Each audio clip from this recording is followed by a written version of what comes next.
সামনে বক্তব্য রাখছেন সবার আসলিয়ার জনমানুষের নেতা জনাব অধ্যক্ষ আফজাল হোসেন, সেক্রেটারি শহীদি কাফেলা বাংলাদেশ জামাত ইসলামী ঢাকা জেলা। বিসমিল্লাহির রহমানির রহিম। কেন্দ্র ঘোষিত কর্মসূচির অংশ হিসাবে ঢাকা জেলার আজকের এই বিক্ষোভ মিছিল পূর্ব সমাবেশের সম্মানিত সভাপতি, বাংলাদেশ জামাত ইসলামী ঢাকা জেলার সংগ্রামী আমির জনাব মাওলানা দেলোয়ার হোসেন আমাদের মাঝে উপস্থিত আছেন।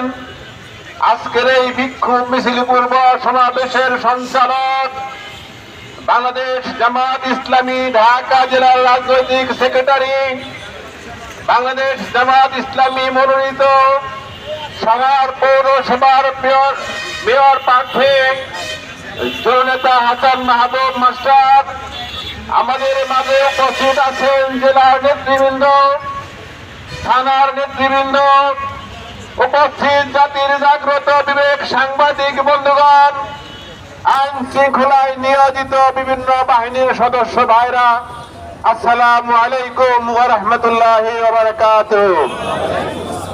সংগ্রামী ভাইরা, মূল বক্তব্য মোহতারাম জেলা আমির দেবেন। আমি শুধু সংক্ষেপে আপনাদের কাছে যে কথাটুকু বলতে চাচ্ছি, বাংলাদেশ জামাত ইসলামীর প্রতি মানুষ উদ্গ্রীব হয়েছে আছে।